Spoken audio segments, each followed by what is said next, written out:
ভাঙর ইংরেজ বাজার সাঁইথিয়ার পর এবার মল্লারপুর ফের খুন হলেন এক তৃণমূল নেতা এবং এই নিয়ে 10 দিনের মধ্যে 3 জেলায় 4 তৃণমূল নেতা কর্মী খুন হলেন। আগেও বহুবার খুনের হুমকি দিয়েছে দুষ্কৃতীরা, এমনই দাবি করছেন নিহতের স্ত্রী। গতকাল মল্লারপুরে তৃণমূল নেতা বাইতুল্লাহ শেখকে লক্ষ্য করে বোমা ছোড়ে দুষ্কৃতীরা। সরাসরি কথা বলবো ভাস্কর মুখোপাধ্যায়ের প্রতিনিধি রয়েছেন এই মুহূর্তে আমাদের সঙ্গে। অর্থাৎ ভাস্কর, বাইতুল্লাহ শেখের পরিবার তাদের যেটা অভিযোগ যে গত 1 বছরে বারবার বাইতুল্লাহকে হুমকি দেওয়া হয়েছিল, কিন্তু কারা এভাবে হুমকি দিয়েছিল বলে অভিযোগ করছে তার পরিবার।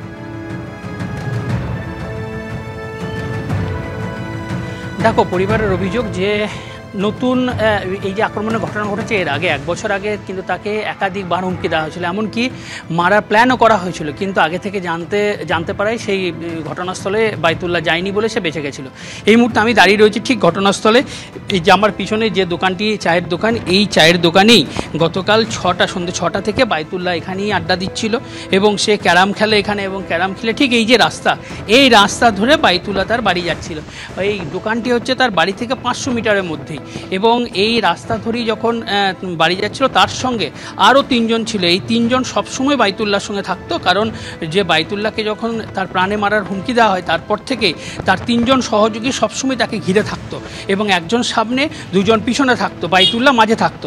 এবং কালকে ঠিক এইভাবেই বাইতুল্লাহ এই রাস্তা দিয়ে যখন যাচ্ছিল, একদম আমরা দেখতে পাচ্ছি যে দুদিকে বাড়ি রয়েছে একদম পাড়ার ভিতরে, ঠিক এই যে পুকুরের যে জায়গাটা অর্থাৎ ঘেরা রয়েছে যে জায়গাটা, সেই জায়গাতেই বাইতুল্লাহকে অ্যাটাক করা হয়। এবং যেটা জানা যাচ্ছে যে বাইতুল্লাহ যখন এইখানে যাচ্ছিল, ঠিক এই যে আমি দেখাতে বলবো আমার ক্যামেরাম্যান নান্টু পালকে, যে পেছনের দিকে যে অংশ, এই পিছনের দিকে অংশে এখানেই দুষ্কৃতীরা লুকিয়েছিল, এই জায়গাটা দুষ্কৃতীরা লুকিয়েছিল এবং এইখান থেকেই তাকে অ্যাটাক করা হয়, অর্থাৎ তাকে বোমাবাজি করা হয়। এবং এই যে জায়গা, এই যে পুলিশ ঘিরে রেখেছে, এখানে তাকে অ্যাটাক করে এবং তাকে লক্ষ্য করে পরপর বোমাবাজি করা হয়।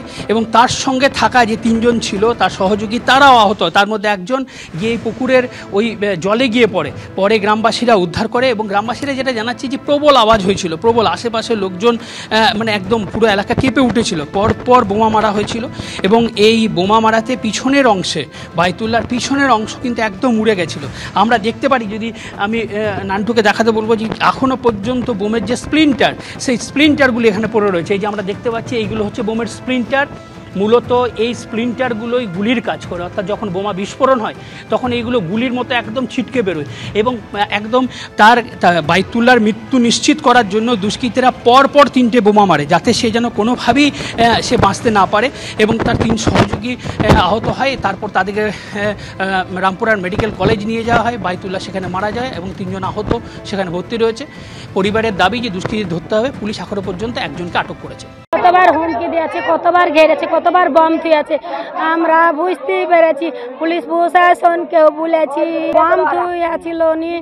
আমরা যে ঘরে যেছিলাম সেই ঘরে সব মরাই বলেছিল, অমুক লোক বম থুয়ে দিয়েছিল, টার্গেট করেছিল। যখন কিছু একটু ডামাডোল বইতো গা, তখন থাকতো পুলিশ, আর এখন কিছু ছিল না। এখন নঈম, সাগর, রতুন, মিনাই, নাসিম, অসীম, মুসা গ্রামের খুনের কারণ আমার স্বামী, তিনি মূলপাতি নেতা গো। আমি কর্মদক্ষ, মৎস্যজীবী কর্মদক্ষ, আর আমার স্বামী দেখাশোনা করত। আর আগলিশনে আমার স্বামী মেম্বার ছিল। এবারে আমি 15 বছর টাকার মেম্বার আছে। ওরা সিপিএমে দাঁড়ায়, বিজেপিতে দাঁড়ায়, ওরা জিততে পারে না। এই রাগতে রাজনীতির কারণ।